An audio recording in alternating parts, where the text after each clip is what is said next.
ನಮಸ್ಕಾರ ವೀಕ್ಷಕರೇ, ಎಲ್ಲರಿಗೂ ಸ್ವಾಗತ ನನ್ನ ಯೂಟ್ಯೂಬ್ ಚಾನಲ್ಗೆ. ಇವತ್ತಿನ ವಿಡಿಯೋದಲ್ಲಿ ನಾನು ನಿಮಗೆ ತಿಳಿಸ್ಕೊಡ್ತಾ ಇರೋದು ಗೌರ್ಮೆಂಟ್ ಜಾಬ್, ಬ್ಯಾಂಕ್ ಜಾಬ್ಗಾಗಿ ಯಾರೆಲ್ಲ ಕಾಯ್ತಾ ಇದ್ದಾರೆ, ಇವಾಗ ಅವರಿಗೆಲ್ಲ ದೊಡ್ಡದಾದಂಥ ಅಪ್ಡೇಟ್ ಬಂದಿದೆ. ಏನಪ್ಪ ಅಂದರೆ ಇಂಡಿಯಾ ಪೋಸ್ಟ್ ಪೇಮೆಂಟ್ ಬ್ಯಾಂಕ್ ವತಿಯಿಂದ IPPB ವತಿಯಿಂದ ಚೀಫ್ ಆಪರೇಟಿಂಗ್ ಆಫೀಸರ್ ಅಂತ COO ಹುದ್ದೆಗೆ ಹೊಸ ರಿಕ್ವೈರ್ಮೆಂಟ್ ನೋಟಿಸ್ನ ಬಿಡಲಾಗಿದೆ. ಬ್ಯಾಂಕಿಂಗ್ ಸೆಕ್ಟರ್ನಲ್ಲಿ ಹೆಚ್ಚಿನ ಎಕ್ಸ್ಪೀರಿಯನ್ಸ್ ಇರುವ ಅಭ್ಯರ್ಥಿಗಳಿಗೆ ಇದೊಂದು ದೊಡ್ಡ ಆಪರ್ಚುನಿಟಿ ಅಂತಲೇ ಹೇಳ್ಬೋದು. ಈ ರಿಕ್ವೈರ್ಮೆಂಟಲ್ಲಿ ಯಾರೆಲ್ಲ ಅಪ್ಲೈ ಮಾಡ್ಬೋದು, ಎಜುಕೇಷನ್ ಕ್ವಾಲಿಫಿಕೇಷನ್ ಏನಾಗಿರಬೇಕು, ಎಕ್ಸ್ಪೀರಿಯೆನ್ಸ್ ಏನಾಗಬೇಕು, ಮತ್ತು ಏಜ್ ಲಿಮಿಟ್ ಎಷ್ಟಿರಬೇಕು, ಸ್ಯಾಲ್ರಿ ಎಷ್ಟಿರಬೇಕಾಗತ್ತೆ, ಮತ್ತು ಸೆಲೆಕ್ಷನ್ ಪ್ರೋಸೆಸ್ ಯಾವ ನಡೆಯುತ್ತೆ, ಎಲ್ಲನೂ ಸ್ಟೆಪ್ ಬೈ ಸ್ಟೆಪ್ಪಾಗಿ ನಿಮ್ಗೆ ಇಲ್ಲಿ ತಿಳಿಸ್ಕೊಡ್ತಾ ಹೋಗ್ತೀನಿ. ಎಲ್ಲೂ ಸ್ಕಿಪ್ ಮಾಡ್ದಂಗೆ ವಿಡಿಯೋನ ನೋಡ್ಬೋದು. ಹಾಗೆ ಯಾವ ರೀತಿ ಅಪ್ಲೈ ಮಾಡೋದು ಹೇಗೆ ಅನ್ನೋದು ಕೂಡ ತಿಳಿಸ್ಕೊಡ್ತಾ ಹೋಗ್ತೀನಿ. ನೋಡ್ಬೋದು, ಇಲ್ಲಿ ಆಲ್ರೆಡಿ ಸ್ಟಾರ್ಟ್ ಆಗಿದೆ ಅಪ್ಲಿಕೇಶನ್ನು. ಅಪ್ಲಿಕೇಶನ್ ಹಾಕೋದಕ್ಕೆ, ಆನ್ಲೈನ್ ಅಪ್ಲಿಕೇಶನ್ ಹಾಕೋಕ್ಕೆ ಆಲ್ರೆಡಿ ಸ್ಟಾರ್ಟ್ ಆಗಿದೆ. ಇದೇ ತಿಂಗಳು 1 ಮೇ 2026 ಸ್ಟಾರ್ಟ್ ಆಗಿದೆ. ಇದೇ ತಿಂಗಳು 21 ಅಂದರೆ 21/5/2026ಗೆ ಲಾಸ್ಟ್ ಡೇಟ್ ಆಗಿರುತ್ತೆ. ಇನ್ನು ಯಾರೆಲ್ಲ ಅಪ್ಲೈ ಮಾಡಿಲ್ಲ ಬೇಗ ಹೋಗಿ ಅಪ್ಲೈನ ಮಾಡ್ಕೊಳ್ಳಿ. ಇವಾಗ ಏಜ್ ಲಿಮಿಟ್ ನೋಡೋದಾದರೆ 40 ಇಯರ್ಸ್ ಮೇಲೆ ಆಗಿರಬೇಕಾಗತ್ತೆ. 55 ಇಯರ್ಸ್ ಒಳಗಡೆ ಇರೋಂಥ ಅಭ್ಯರ್ಥಿಗಳು, ಕ್ಯಾಂಡಿಡೇಟ್ಸ್ಗಳು ಅಪ್ಲೈನ ಮಾಡ್ಬೋದಾಗಿರುತ್ತೆ.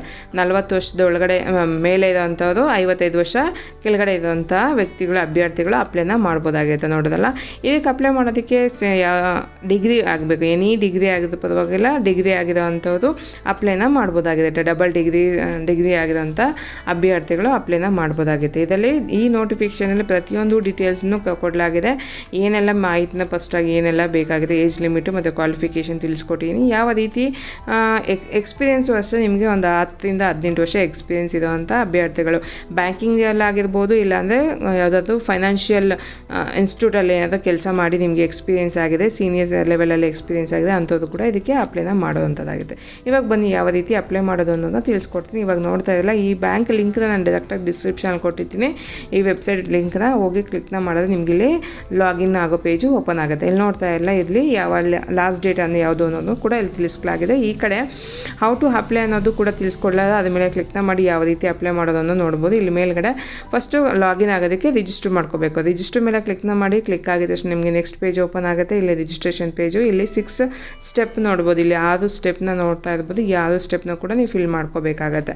ಫಿಲ್ ಮಾಡಿದ್ರೆ ಕಂಪ್ಲೀಟ್ ಆಗುತ್ತೆ. ಇವಾಗ ನೋಡ್ಬೋದು, ಇಲ್ಲಿ ಕೆಳಗಡೆ ಬೇಸಿಕ್ ಇನ್ಫಾರ್ಮೇಷನಲ್ಲಿ ಕ್ಲಿಕ್ ಹಿಯರ್ ಟು ಅಂತ ಇದೆ, ಇನ್ಸ್ಟ್ರಕ್ಷನ್ ಅಂತ ಇದೆಯಲ್ಲ, ಇದ್ರ ಮೇಲೆ ಕ್ಲಿಕ್ನ ಮಾಡಿದ್ರೆ ನಿಮ್ಗೆ ಒಂದಷ್ಟು ಇನ್ಸ್ಟ್ರಕ್ಷನ್ ಬರುತ್ತೆ. ಏನಲ್ಲಿ ಯಾವ ರೀತಿ ಅಪ್ಲೈ ಮಾಡಬೇಕು, ಯಾವ ರೀತಿ ಕ್ಯಾಂಡಿಡೇಟ್ ಡೀಟೇಲ್ಸ್ನ ಹಾಕಬೇಕು ಅನ್ನೋದನ್ನ ಇನ್ಸ್ಟ್ರಕ್ಷನ್ನ ತೋರಿಸಲಾಗಿದೆ. ಇಲ್ಲಿ ಫಾಲೋ ಮಾಡೋ ಅಂಥದ್ದು. ಇದೆಲ್ಲ ಡೀಟೇಲಾಗಿ ನೀವು ಬೇಕಾದ್ರೆ ನೋಡಿಕೊಂಡು ಓದ್ಕೊಂಡು ಬೇಕಾದ್ರೆ ನೀವು ಅಪ್ಲೈನ ಮಾಡ್ಬೋದಾಗುತ್ತೆ. ಇವಾಗ ಡೈರೆಕ್ಟಾಗಿ ಬ್ಯಾಕ್ ಬಂದು ಯಾವ ರೀತಿ ಅಪ್ಲೈ ಮಾಡೋದು ನೋಡೋಣ. ಇವಾಗ ಬನ್ನಿ, ಇವಾಗ ಇಲ್ಲಿ ಫಸ್ಟಾಗಿ ಇಲ್ಲಿ ನೋಡೋದಾದರೆ ನಿಮ್ಮ ಹೆಸರನ್ನ ಹಾಕ್ಕೋಬೇಕಾಗುತ್ತೆ. ಫಸ್ಟ್ ನೇಮ್ನ ಹಾಕ್ಕೋಬೇಕು. ಕನ್ಫರ್ಮ್ ಫಸ್ಟ್ ನೇಮ್ ಅಂತ ಕೇಳ್ತಾ ಇದೆ. ಫಸ್ಟ್ ನೇಮು ಮತ್ತು confirm first name, middle name ಮತ್ತು confirm middle name, last name ಮತ್ತು ಕನ್ಫರ್ಮ್ ಲಾಸ್ಟ್ ನೇಮ್ ಅಂತ ಕೇಳ್ತಾ ಇದೆ. ನಿಮ್ಮ ಹೆಸರು ಸಿಂಗಲ್ ವರ್ಡಲ್ಲೇ ಇದ್ದರೆ ಮೇಲೆ ಫಸ್ಟ್ ನೇಮ್ ಮಾತ್ರ ಹಾಕ್ಕೊಳ್ಳಿ. ಇಲ್ಲ ನಿಮ್ಮ ಲೆಂತಿ ಆಗಿದೆ ಅಂತಂದಾಗ ಸ್ಟೆಪ್ ಬೈ ಸ್ಟೆಪ್ ಹಾಕ್ಕೊಂಡೋಗಿ, ಅದಾದಮೇಲೆ ಕೆಳಗಡೆ ಫುಲ್ ನೇಮ್ ಇರೋ ಜಾಗದಲ್ಲಿ ನಿಮ್ಮ ಫುಲ್ ನೇಮ್ನು ಕೂಡ ಟೈಪ್ನ ಮಾಡ್ಕೋಬೇಕಾಗತ್ತೆ. ಫುಲ್ ನೇಮ್ನ ಇಲ್ಲಿ ಟೈಪ್ನ ಮಾಡ್ಕೊಳ್ಳಿ. ಇದಾದಮೇಲೆ ನೆಕ್ಸ್ಟ್ ಕೆಳಗಡೆ ಬಂದು ನಿಮ್ಮ ಮೊಬೈಲ್ ನಂಬರ್ನ ಕೊಡಬೇಕಾಗತ್ತೆ. ಮೊಬೈಲ್ ನಂಬರ್ನ ಎಂಟರ್ನ ಮಾಡಿಕೊಂಡು ಕನ್ಫರ್ಮ್ ಮೊಬೈಲ್ ನಂಬರ್ ಅಂತ ಇದಿಲ್ಲ, ಅಲ್ಲಿ ಇನ್ನೊಂದ್ಸಲಿ ಸೇಮ್ ಮೊಬೈಲ್ ನಂಬರ್ನ ಎಂಟರ್ನ ಮಾಡ್ಕೊಳ್ಳಿ. ಆಲ್ಟರ್ನೇಟಿವ್ ಮೊಬೈಲ್ ನಂಬರ್ ಮನೇಲಿ ಯಾವ್ದಾದ್ರು ನಂಬರ್ ಇದೆ, ಇಲ್ಲ ನಿಮ್ಮದೇ ಇನ್ನೊಂದು ನಂಬರ್ ಇದೆ, ಅಲ್ಲಿ ಆಲ್ಟರ್ನೇಟಿವ್ ಮೊಬೈಲ್ ನಂಬರ್ನ ಕೊಡಿ. ಅದಾದಮೇಲೆ ಇಮೇಲ್ ಐಡಿನ ಹಾಕ್ಕೊಳ್ಳಿ. ಇಮೇಲ್ ಐಡಿನ ಹಾಕ್ಕೊಂಡು ಕನ್ಫರ್ಮ್ ಇಮೇಲ್ ಐಡಿನ ಕೊಡಬೇಕಾಗತ್ತೆ. ಇಮೇಲ್ ಐಡಿನೂ ಕೂಡ ಕರೆಕ್ಟಾಗಿ ನೋಡಿಕೊಂಡು ಹಾಕ್ಕೊಳ್ಳಿ, ಯಾಕೆಂದರೆ OTP ಹೋಗುತ್ತೆ. ಇಷ್ಟು ಇನ್ಫಾರ್ಮೇಷನ್ನ ಕೊಡಬೇಕಾಗತ್ತೆ. ಇವಾಗ ನಾನು ಇಲ್ಲಿ ಫಿಲ್ ಮಾಡ್ಕೊಂಡು ಬರ್ತೀನಿ. ಫಸ್ಟ್ ನೇಮು, ಮಿಡಲ್ ನೇಮು ಮತ್ತು ಸರ್ ನೇಮು ಕೊಟ್ಟು ಫುಲ್ ನೇಮ್ನ ಹಾಕ್ಕೊಳ್ಳಿ. ಫುಲ್ ನೇಮ್ನ ಹಾಕ್ಕೊಂಡು ಇಲ್ಲಿ ಮೊಬೈಲ್ ನಂಬರ್ನ ಕೂಡ ಇಲ್ಲಿ ಹಾಕ್ಕೊತಾಯಿನಿ. ಇಷ್ಟು ಫಿಲ್ ಮಾಡ್ಕೊಂಡಾದ್ಮೇಲೆ ಇಲ್ಲಿ ಕ್ಯಾಪ್ಚರ್ ಸೆಕ್ಯೂರಿಟಿ ಕೋಡ್ ಅಂತ ಇದಿಲ್ಲ, ಕ್ಯಾಪ್ಚರ್ ಕೋಡ್ನ ಇಲ್ಲಿ ಹಾಕ್ಕೋಬೇಕಾಗತ್ತೆ. ಅಲ್ಲಿ ಯಾವ ರೀತಿ ಬಾಕ್ಸಲ್ಲಿ ಇದೆಯಲ್ಲ ಅದೇ ರೀತಿ ಇಲ್ಲಿ ಟೈಪ್ನ ಮಾಡ್ಕೊಳ್ಳಿ. ಸೆಕ್ಯೂರಿಟಿ ಕೋಡ್ನ ಆ ಟೈಪ್ನ ಮಾಡ್ಕೊಳ್ಳಿ. ಟೈಪ್ ಆದಮೇಲೆ ಇಲ್ಲಿ ಸೇವ್ ಆ್ಯಂಡ್ ನೆಕ್ಸ್ಟ್ ಅಂತ ಆಪ್ಷನ್ ನೋಡ್ತಾ ಇರ್ಬೋದು. ಇದ್ರ ಮೇಲೆ ಕ್ಲಿಕ್ನ ಮಾಡ್ಕೋಬೇಕಾಗತ್ತೆ. ಒಂದ್ಸಲಿ ವೆರಿಫೈ ಮಾಡ್ಕೊಳ್ಳಿ, ಮೊಬೈಲ್ ನಂಬರು, ಇಮೇಲ್ ID ಎಲ್ಲ ಕರೆಕ್ಟಾಗಿದೆ ಅಂತ ಚೆಕ್ ಮಾಡಿಕೊಂಡು ಆಮೇಲೆ ಸೇವ್ ಆ್ಯಂಡ್ ನೆಕ್ಸ್ಟ್ ಅಂತ ಕೊಟ್ಟಾಗ ಅಲ್ಲಿ ನೋಡ್ಬೋದು, ಅದು ಶೋರ್ ಅಂತ ಕೇಳುತ್ತೆ. ಡೀಟೇಲ್ ಎಂಟರ್ ಆಗಿ ಕರೆಕ್ಟ್ ಅಂತ ಕೇಳ್ತಾರೆ. ಕರೆಕ್ಟಾಗಿದೆ ಅಂದರೆ ಓಕೆ ಕೊಡಿ, ಇಲ್ಲ ಅಂದರೆ ಕ್ಯಾನ್ಸಲ್ ಅಂತ ಕೊಟ್ಟು ಕರೆಕ್ಟಾಗಿ ರಿಜಿಸ್ಟ್ರೇಷನ್ ಕಂಪ್ಲೀಟ್ ಮಾಡ್ಕೋಬೇಕಾಗತ್ತೆ. ಇಲ್ಲ ರಿಜಿಸ್ಟ್ರೇಷನ್ ಇದೇ ಆಗೋಗುತ್ತೆ. ಓಕೆ ಅಲ್ವಾ, ಕರೆಕ್ಟಾಗಿದೆಯಾ ಅಂತ ಒಂದ್ಸಲಿ ಚೆಕ್ ಮಾಡಿಕೊಂಡು ಸಬ್ಮಿಟ್ ಆ್ಯಂಡ್ ಸೇವ್ ಅಂತ ಕೊಡಿ. Mobile number, email ID ಕರೆಕ್ಟಾಗಿದೆ. ಇವಾಗ ಇಲ್ಲಿ ಓಕೆ ಅಂತ ಕೊಡ್ತಾಯಿನಿ. ಓಕೆ ಅಂತ ಕೊಟ್ಟಿದ ತಕ್ಷಣ ನಿಮಗೆ ನೆಕ್ಸ್ಟ್ ಪೇಜ್ ಇಲ್ಲಿ ಓಪನ್ ಆಗುತ್ತೆ. ಇಲ್ಲಿ ನೋಡ್ಬೋದು ಫೋಟೋ ಸಿಗ್ನೇಚರ್ ಅಪ್ಲೋಡ್ ಮಾಡಬೇಕಾಗುತ್ತೆ. ಅದಕ್ಕೂ ಮುಂಚೆ ಇಲ್ಲಿ OTP ವೆರಿಫಿಕೇಷನ್ ಕೇಳ್ತದೆ. OTP ವೆರಿಫಿಕೇಷನಲ್ಲಿ ಇಲ್ಲಿ ನಿಮ್ಮ ಮೊಬೈಲ್ ನಂಬರ್ ಮತ್ತು ಇಮೇಲ್ ID ಇಲ್ಲಿ ಶೋ ಆಗ್ತಾ ಇದೆ. ಇಲ್ಲಿ ಫಸ್ಟಾಗಿ ನೀವು ಇಲ್ಲಿ ಕ್ಯಾಪ್ಚರ್ ಕೊಡಿ, ಏನು ಸೆಕ್ಯೂರಿಟಿ ಕೋಡ್ ಕೇಳ್ತಾ ಇದ್ದಿಲ್ಲ, ಕೋಡ್ನ ಇಲ್ಲಿ ಎಂಟರ್ನ ಮಾಡ್ಕೋಬೇಕಾಗುತ್ತೆ. ಎಂಟರ್ ಮಾಡಿಕೊಂಡು ಸೆಂಡ್ OTP ಅನ್ನೋ ಆಪ್ಷನ್ ಮೇಲೆ ಕ್ಲಿಕ್ ಆಗಿದ ತಕ್ಷಣ ಏನು ಮೊಬೈಲ್ ನಂಬರ್ ಲಿಂಕ್ ಅಲ್ಲಿ ಟೈಪ್ ಮಾಡಿತ್ತಲ್ಲ ಅದೇನು ಮೊಬೈಲ್ ನಂಬರ್ಗೆ ಒಂದು 6 ನಂಬರ್ಸ್ ಅಂತ OTP ಹೋಗುತ್ತೆ. ಆ OTPನ ಇಲ್ಲಿ ಎಂಟರ್ನ ಮಾಡ್ಕೋಬೇಕು. OTP ಅನ್ನೋ ಜಾಗದಲ್ಲಿ OTPನ ಎಂಟರ್ನ ಮಾಡ್ಕೋಬೇಕಾಗತ್ತೆ. ಎಂಟರ್ನ ಮಾಡಿಕೊಂಡು ವೆರಿಫೈ OTP ಅನ್ನೋ ನೋಡ್ತಾ ಇಲ್ಲ, ಅದ್ರ ಮೇಲೆ ಕ್ಲಿಕ್ನ ಮಾಡಿದ್ರೆ ವೆರಿಫೈ ಮೊಬೈಲ್ ನಂಬರ್ ವೆರಿಫೈಡ್ ಅಂತ ತೋರಿಸುತ್ತೆ. ಅದೇ ರೀತಿ ಸೇಮು ಸೆಂಡ್ OTP ಅಂತ ಇಮೇಲ್ ID ಮೇಲೆ ಕಳಿಸಿದ್ರೆ ಅದಕ್ಕೂ ಮುಂಚೆ ಇಲ್ಲಿ ಸೆಕ್ಯೂರಿಟಿ ಕೋಡ್ ಹಾಕಿ ಅಂತ ತೋರಿಸ್ತಾ ಇದೆ. ಇಲ್ಲಿ ಸೆಕ್ಯೂರಿಟಿ ಕೋಡ್ನ ಹಾಕೋಬೇಕಾಗತ್ತೆ. ಹಾಕೋದಕ್ಕೂ ಮುಂಚೆ ನೀವು ಇಲ್ಲಿ ಸೆಕ್ಯೂರಿಟಿ ಕೋಡ್ ಅಂತ ಕೊಟ್ಟು ಅಲ್ಲಿ ಟೈಪ್ನ ಮಾಡಿ ಸೆಂಡ್ OTP ಅಂತ ಕೊಟ್ಟರೆ OTP ಹೋಗುತ್ತೆ. ಏನು ಇಮೇಲ್ ID ಕೊಟ್ಟಿತ್ತಲ್ಲ ಅದೇ ಇಮೇಲ್ ID ಓಪನ್ ಮಾಡಿ ನೋಡಿ ಒಂದು OTP ಬಂದಿರುತ್ತೆ. ಆ ಬಂದಂಥ OTPನ ಇಲ್ಲಿ ಎಂಟರ್ OTP ಅನ್ನೋ ಜಾಗದಲ್ಲಿ ಹಾಕೋಬೇಕಾಗತ್ತೆ. OTPನ ಎಂಟರ್ನ ಮಾಡಿ ವೆರಿಫೈ OTP ಅನ್ನೋ ಆಪ್ಷನ್ ನೋಡ್ತಾರೆ, ಇದ್ರ ಮೇಲೆ ಕ್ಲಿಕ್ನ ಮಾಡಿದ್ರೆ ವೆರಿಫೈ ಆಗುತ್ತೆ. ಇಮೇಲ್ ID ಕೂಡ ವೆರಿಫೈ ಆಗುತ್ತೆ. ನೋಡ್ತಾ ಇರ್ಬೋದು ವೆರಿಫೈ ಆಗಿದೆ. Email ID mobile number verify ಆಗಿದೆ. ನೆಕ್ಸ್ಟ್ ಇಲ್ಲಿ ಫೋಟೋ ಮತ್ತು ಸಿಗ್ನೇಚರ್ನ ಅಪ್ಲೋಡ್ನ ಮಾಡ್ಕೋಬೇಕಾಗತ್ತೆ. ಫೋಟೋ ಮತ್ತು ಸಿಗ್ನೇಚರ್ JPG ಫಾರ್ಮೆಟೆಲ್ಲ ಇರಬೇಕಾಗತ್ತೆ. ಸಿಗ್ನೇಚರ್ ಆಗಿರ್ಬೋದು, ಫೋಟೋ ಆಗಿರ್ಬೋದು. ಇಲ್ಲಿ ಲೈವ್ ಫೋಟೋನೂ ಕೇಳ್ತಾರೆ, ನೀವು ಎರಡೂ ಕೊಟ್ಟು ಕೂಡ ತೋರಿಸ್ತೀನಿ ಯಾವ ರೀತಿ ಲೈವಲ್ಲಿ ಕೊಡೋದು ಹೇಗೆ ಮತ್ತು ಮಾಮೂಲಿ ಮಾಡೋದು ಹೇಗೆ ಅಂತ. ಇಲ್ಲಿ ಚೂಸ್ ಫೈಲ್ ಅಂತ ಇದಿಲ್ಲ, ಫೋಟೋನ ಚೂಸ್ ಮಾಡಿ ಫೈಲ್ನ ಅಪ್ಲೋಡ್ನ ಮಾಡ್ಕೋಬೇಕಾಗತ್ತೆ. ಫೋಟೋ ಬಂದು JPG ಫಾರ್ಮೆಟಲ್ಲಿ ಒಂದು 20 KB ಒಳಗಡೆ ಇರೋಂಥ ಫೋಟೋನ ಅಪ್ಲೋಡ್ನ ಮಾಡ್ಕೋಬೇಕಾಗತ್ತೆ. ಇಲ್ಲಿ ಯಾವುದೇ ಅಂತ ಮೆನ್ಷನ್ ಮಾಡಿಲ್ಲ, ಅದು ಸ್ಟಾರ್ಟಿಂಗಲ್ಲೇ ಮೇಲೆ ಮೆನ್ಷನ್ ಮಾಡಿರ್ತಾರೆ. ಇಲ್ಲಿ ನೋಡ್ಬೋದು ಇವಾಗ ಫೋಟೋನ ಅಪ್ಲೋಡ್ನ ಮಾಡ್ಕೊಂಡಿದ್ದೀನಿ. ಫೋಟೋ ಅಪ್ಲೋಡ್ ಆದಮೇಲೆ ಇವಾಗ ಇಲ್ಲಿ ನಿಮಗೆ ಲೈವ್ ಫೋಟೋನ ಯಾವ ರೀತಿ ತೊಗೊಳೋದು ಅನ್ನೋದನ್ನ ತಿಳಿಸ್ಕೊಡ್ತೀನಿ.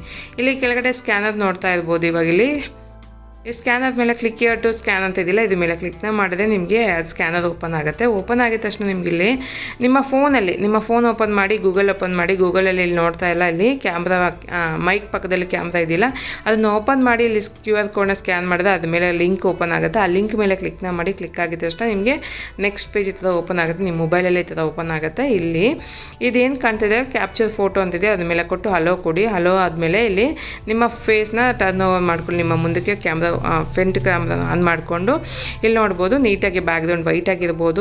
ಗ್ಲಾಸ್ಗೆ ಯಾವುದೇ ಅಂತ ಗ್ಲಾಸ್ ಹಾಕೋಂಗಿಲ್ಲ, ಹ್ಯಾಟ್ ಹಾಕೋಂಗಿಲ್ಲ, ನೀಟಾಗಿ ನಿಂತ್ಕೊಂಡು ಬೆಳಕಿರೋ ಜಾಗದಲ್ಲಿ ಫೋಟೋನ ತೊಗೋಬೇಕಾಗುತ್ತೆ. ಕ್ಯಾಪ್ಚರ್ ಫೋಟೋನ ತೊಗೊಂಡ್ರೆ ಆಟೋಮೆಟಿಕಲ್ಲಿ ನೋಡ್ತಾ ಇದ್ದಲ್ಲ ನಿಮ್ಮ ಫೋಟೋ ಅಪ್ಡೇಟ್ ಆಗುತ್ತೆ. 10 ಸೆಕೆಂಡ್ಸಲ್ಲೇ ಅಪ್ಡೇಟ್ ಆಗಿ ಅಲ್ಲಿ ಪೀಚ್ ಆಗುತ್ತೆ ಅಂತ ತೋರಿಸೋದು. ಓಕೆ ಅಂತ ಕೊಟ್ಟಿದ ತಕ್ಷಣ ನಿಮಗೆ ಡೈರೆಕ್ಟಾಗಿ ನಿಮಗೆ ಫೋಟೋ ನಿಮ್ಮ ಸಿಸ್ಟಮಲ್ಲಿ ಪೀಚ್ ಆಗಿ ಬಂದಿರುತ್ತೆ. ಸೇಮ್ ಇದೇ ರೀತಿ ಫೋಟೋನ ಫೋನಲ್ಲಿ ಕೂಡ ನೀವು ಮಾಡ್ಕೋಬೋದಾಗುತ್ತೆ. ಇಷ್ಟು ಕರೆಕ್ಟಾಗೆಲ್ಲ ಹಾಕೊಂಡಾದ್ಮೇಲೆ ಫೋಟೋ ಎಲ್ಲ ಬಂದಿದೆ, ಎಲ್ಲ ಅಪ್ಡೇಟ್ ಆದಮೇಲೆ ಇಲ್ಲಿ ಚೆಕ್ ಬಾಕ್ಸ್ ಏನು ಕಾಣ್ತಿಲ್ಲ, ಚೆಕ್ ಬಾಕ್ಸ್ನ ಕ್ಲಿಕ್ನ ಮಾಡಿ ಕ್ಲಿಕ್ ಆಗಿದ ತಕ್ಷಣ ನೆಕ್ಸ್ಟ್ ಇಲ್ಲಿ ಕೆಳಗಡೆ ನಿಮ್ಮ ಫೋಟೋ ಸಿಗ್ನೇಚರ್ನ ಅಪ್ಲೋಡ್ನ ಮಾಡಬೇಕಾಗತ್ತೆ. ಇದು ಕೂಡ JPG ಫಾರ್ಮೆಟೆಲ್ಲ ಇರಬೇಕಾಗತ್ತೆ. ಒಂದು 10 KB ಒಳಗಡೆ ಇರಬೇಕಾಗತ್ತೆ. ಇಲ್ಲಿ ನೋಡ್ತಾ ಇಲ್ಲ ಚೂಸ್ ಫೈಲ್ ಮೇಲೆ ಕ್ಲಿಕ್ನ ಮಾಡಿ ಸಿಗ್ನೇಚರ್ನ ಸೆಲೆಕ್ಟ್ನ ಮಾಡ್ಕೊಂಡು ಅಪ್ಲೋಡ್ನ ಮಾಡ್ಕೊಂಡಿದ್ದೀನಿ. ಇಲ್ಲಿ ಚೆಕ್ ಬಾಕ್ಸ್ ಏನಿದೆ ಚೆಕ್ ಬಾಕ್ಸ್ ಮೇಲೆ ಕ್ಲಿಕ್ನ ಮಾಡಿ ಸೇವ್ ಅನ್ನೋ ಆಪ್ಷನ್ ನೆಕ್ಸ್ಟ್ ಮೇಲೆ ಕ್ಲಿಕ್ನ ಮಾಡಿ. ನೆಕ್ಸ್ಟ್ ಮೇಲೆ ಕ್ಲಿಕ್ನ ಮಾಡಿದ ತಕ್ಷಣ ಇಲ್ಲಿ ಬೇಸಿಕ್ ಇನ್ಫಾರ್ಮೇಷನ್ ಹೋಗುತ್ತಿಲ್ಲ. ಇಲ್ಲಿ ನಿಮ್ಮ ಫಸ್ಟಾಗಿ ನಿಮ್ಮ ಬೇಸಿಕ್ ಕ್ಯಾಟಗರಿ ಕೇಳ್ತದೆ. ಕ್ಯಾಟಗರಿನ ಸೆಲೆಕ್ಟ್ನ ಮಾಡ್ಕೋಬೇಕಾಗುತ್ತೆ. ಯಾವ ಕ್ಯಾಟಗರಿಗೆ ನೀವು ಜಾಯ್ನ್ ಆಗಿದ್ದೀರ ಅಂತ, UR ಇಲ್ಲಾಂದರೆ EWS ಇಲ್ಲಾಂದರೆ OBC SC ST ಯಾವುದು ಅಂತ ಕೇಳ್ತಾ ಇದೆ. ನೀವು ಯಾವ ಕ್ಯಾಸ್ಟಿಗೆ ಸೇರ್ತೀರ ಅನ್ನೋದನ್ನು ಸೆಲೆಕ್ಟ್ನ ಮಾಡ್ಕೊಳ್ಳಿ. ಸೆಲೆಕ್ಟ್ ಆದಮೇಲೆ ನೆಕ್ಸ್ಟ್ ಇಲ್ಲಿ ಕೇಳ್ತಾ ನಿಮ್ಗೆ ಏನಾದ್ರು ಡಿಸಬಿಲಿಟಿ ಇದೆಯಾ ಅಂತ ಕೇಳ್ತಾರೆ. ಇದ್ದರೆ ಎಸ್ ಅಂತ ಹಾಕಿ ಎಸ್ ಅಂತ ಹಾಕ್ಕೊಟ್ಟು ಯಾವ ಎಷ್ಟು ಪರ್ಸೆಂಟೇಜು ಅಂತ ಕೊಡಬೇಕಾಗತ್ತೆ. ಇಲ್ಲ ಅಂದರೆ ಇಲ್ಲ ಅಂತ ಕೊಟ್ಟು ನೆಕ್ಸ್ಟು ಆ ಸ್ಟೆಪ್ಪಿಗೆ ಬರಬೇಕಾಗತ್ತೆ. ಇಲ್ಲಿ ಬಂದು ನಿಮ್ಮ ರಿಲಿಜನ್ ಕೇಳ್ತಾ ಇದೆ, ಹಿಂದೂ ಮುಸ್ಲಿಂ ಕ್ರೈಸ್ಟ್ ಯಾವುದು ಜೈನ ಯಾವುದು ಅಂತ ಹಾಕ್ಕೋಬೇಕಾಗತ್ತೆ. ಹಿಂದೂ ಅಂತ ಕೊಟ್ಟು ಅದಾದಮೇಲೆ ಎಕ್ಸ್ ಸರ್ವಿಸ್ ಮ್ಯಾನ್ ಅಂತ ಕೇಳ್ತದೆ. ಇಲ್ಲ ಅಂತಂದರೆ ಇಲ್ಲ ಅಂತ ಹಾಕಿ ಅದಾದಮೇಲೆ ಇಲ್ಲಿ ಕೇಳ್ತಾ ನೀವೇನಾದರೂ ಮೈನಾರಿಟಿ ಕೇಳ್ತಾ ಇದ್ದೀರಾ ಅಂತ. ಮೈನಾರಿಟಿ ಅಂದರೆ ಯಾವುದಾದ್ರು ಮುಸ್ಲಿಮು ಕ್ರಿಶ್ಚಿಯನು ಜೈನ್ ಅಂತ ಆದರೆ ಮೈನಾರಿಟಿ ಸೇರುತ್ತೆ, ಇಲ್ಲಾಂದರೆ ಇಲ್ಲ.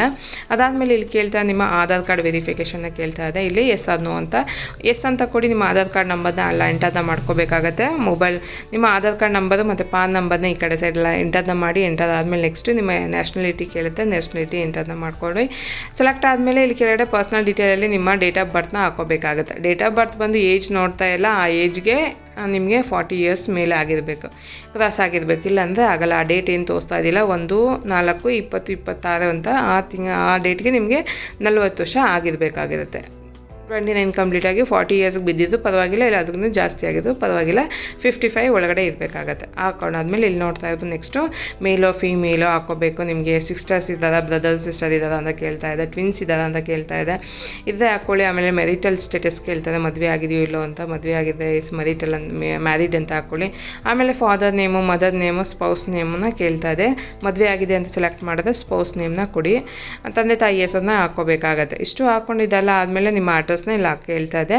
ನಿಮ್ಮ ಅಡ್ರೆಸ್ನ ಹಾಕ್ಕೋಬೇಕಾಗತ್ತೆ. ಅಡ್ರೆಸ್ ಇವಾಗ ಏನು ಪ್ರೆಸೆಂಟ್ ಇದೆಯೋ ಎರಡು ಸೇಮ್ ಅದೇ, ಎರಡು ಸೇಮೇ ಹಾಕ್ಕೊಳ್ಳಿ. ಪ್ರೆಸೆಂಟ್ ಮತ್ತು ಪರ್ಮನೆಂಟ್ ಅಡ್ರೆಸ್ಸು ಸೇಮ್ ಅಂತ. ಇಲ್ಲಾಂದರೆ ಬೇರೆ ಬೇರೆ ಇದ್ದರೆ ಬೇರೆ ಬೇರೆಗೆ ಟೈಪ್ನ ಮಾಡಿಕೊಳ್ಳಿ. ಸ್ಟೇಟು, ಡಿಸ್ಟಿಕ್ಕು, ತಾಲೂಕು, ಪಿನ್ ಕೋಡು ಪ್ರತಿಯೊಂದು ಕೂಡ ಇಲ್ಲಿ ಎಂಟರ್ನ ಮಾಡ್ಕೋಬೇಕಾಗುತ್ತೆ. ಇಷ್ಟು ಎಂಟರ್ನ ಮಾಡ್ಕೊಂಡಾದ್ಮೇಲೆ ಇಲ್ಲಿ ಕೆಳಗಡೆ ಬ್ಯಾಂಕ್ ಡೀಟೇಲ್ ಕೇಳ್ತದೆ. ಬ್ಯಾಂಕ್ ಡೀಟೇಲ್ನ ಫಿಲ್ ಮಾಡ್ಕೋಬೇಕಾಗುತ್ತೆ. ನಿಮ್ಮ ಅಕೌಂಟ್ ನಂಬರ್ ಹಾಕ್ಕೊಳ್ಳಿ. ನಿಮ್ಮ ಅಕೌಂಟ್ ಹೋಲ್ಡರ್ ಎಷ್ಟು, ಅಕೌಂಟ್ ನಂಬರ್ ಕನ್ಫರ್ಮ್ ಅಂತ 2 ಸಲ ಕೇಳುತ್ತೆ. IFSC ಕೋಡ್ ನಂಬರ್, ಬ್ರಾಂಚ್ ಎಲ್ಲ ಬಂದುಬಿಡುತ್ತೆ. IFSC ಕೋಡ್ ಹಾಕಿದ ತಕ್ಷಣ ಇಷ್ಟು ಆದಮೇಲೆ ನಿಮ್ಮ ಅಪ್ಲಿಕೇಶನ್ ಫೀಸ್ ನೋಡ್ತಾ ಇರ್ಬೋದು 750 ಆಗುತ್ತೆ. 750 ಪೇನ ಮಾಡಬೇಕಾಗತ್ತೆ. ಇವಾಗ ಇಲ್ಲಿ ಸೇವ್ ಆ್ಯಂಡ್ ನೆಕ್ಸ್ಟ್ ಅಂತ ಕೊಡ್ತಾ ಇಲ್ಲಿ ನೋಡ್ಬೋದು ವೆರಿಫೈಡ್ ಸಕ್ಸಸ್ಫುಲ್ ಏನು ತೋರಿಸ್ತದೆ. ವೆರಿಫೈ ಆಗಿದೆ, ಇಲ್ಲಿ ವ್ಯಾಲಿಡೇಟ್ ಆಗಿದೆ. ಇವಾಗ ಇಲ್ಲಿ ಸೇವ್ ಆ್ಯಂಡ್ ನೆಕ್ಸ್ಟ್ ಮೇಲೆ ಕ್ಲಿಕ್ ಆಗಿದ ತಕ್ಷಣ ನಿಮ್ಗೆ ನೆಕ್ಸ್ಟ್ ಹೋಗಿದ್ದು ಕ್ವಾಲಿಫಿಕೇಷನ್ ಮತ್ತು ಎಕ್ಸ್ಪೀರಿಯನ್ಸ್ ಲ್ಯಾಂಗ್ವೇಜಿಗೆ ಬಂದಿದೆ. ಇಲ್ಲಿ ನಿಮ್ಮ ಕ್ವಾಲಿಫಿಕೇಷನ್ನ ಕೊಡಬೇಕಾಗುತ್ತೆ. ಏನು ಎಜುಕೇಷನ್ ಆಗಿದೆ ಅಲ್ವಾ, ಆ ಎಜುಕೇಷನ್ನ ಇಲ್ಲಿ ಸೆಲೆಕ್ಟ್ನ ಮಾಡ್ಕೋಬೇಕಾಗತ್ತೆ. ಗ್ರ್ಯಾಜುಯೇಷನ್ ಅಂತ ಕೇಳ್ತಾರೆ. ಫಸ್ಟ್ ಒಂದು ಗ್ರ್ಯಾಜುಯೇಷನು, ಆಮೇಲೆ ಪೋಸ್ಟ್ ಗ್ರ್ಯಾಜುಯೇಷನ್ ಕೇಳ್ತಾರೆ. ಸೆಲೆಕ್ಟ್ ಮೇಲೆ ಕ್ಲಿಕ್ನ ಮಾಡಿದ್ರೆ ಆರ್ಟ್ಸು, ಕಾಮರ್ಸು, ಸೈನ್ಸು, ಅಗ್ರಿಕಲ್ಚರು ಯಾವ ಕೋರ್ಸ್ ನೀವು ಮಾಡಿದ್ದೀರಾ, ಗ್ರ್ಯಾಜುಯೇಷನ್ ಯಾವ್ದು ಮೇಲೆ ಮಾಡಿದ್ದೀರಾ ಗ್ರ್ಯಾಜುಯೇಷನ್ ಅನ್ನೋದನ್ನ, ನೀವು ಡಿಗ್ರಿ ಯಾವ ಕೋರ್ಸ್ ಯಾವ ಸಬ್ಜೆಕ್ಟ್ ಮೇಲೆ ಮಾಡಿದ ಅನ್ನೋದು ಸೆಲೆಕ್ಟ್ನ ಮಾಡ್ಕೊಳ್ಳಿ. ರೆಗ್ಯುಲರ್ ಅಂತ ಹಾಕ್ಕೊಳ್ಳಿ. ಅದಾದಮೇಲೆ ಇಲ್ಲಿ ಪಾಸಿಂಗ್ ಇಯರ್ ಯಾವಾಗ ಪಾಸ್ ಆಗಿದ್ದು ಅನ್ನೋದನ್ನ ಡೇಟ್ ಆಫ್ ಪಾಸಿಂಗ್ ಹಾಕೋಬೇಕು. ಪರ್ಸೆಂಟೇಜ್ ಎಷ್ಟು ಅಂತ ಹಾಕೋಬೇಕು, ಮತ್ತು ಯಾವ ಕ್ಲಾಸಲ್ಲಿ ಪಾಸ್ ಆಗಿದ್ದು ಅನ್ನೋದನ್ನ ಸೆಲೆಕ್ಟ್ನ ಮಾಡ್ಕೋಬೇಕು. ಫಸ್ಟ್ ಕ್ಲಾಸ, ಸೆಕೆಂಡ್ ಕ್ಲಾಸ, ಜಸ್ಟ್ ಪಾಸ್ ಆಗಿದ್ದು ಅನ್ನೋದು ಹಾಕೋಬೇಕಾಗತ್ತೆ. ಪೋಸ್ಟ್ ಡಿಗ್ರಿ ಏನಾಗಿದೆ ಅದು ಕೂಡ ನೀವು ಹಾಕೋಬೇಕಾಗತ್ತೆ. ಇಷ್ಟು ಹಾಕ್ಕೊಂಡಾದ್ಮೇಲೆ ಕೆಳಗಡೆ ನೆಕ್ಸ್ಟ್ ಬಂದರೆ ಕೆಳಗಡೆ ಇಲ್ಲಿ ನಿಮ್ಮ ಎಕ್ಸ್ಪೀರಿಯನ್ಸ್ ಡೀಟೇಲ್ನ ಕೇಳ್ತಾ ಇದೆ.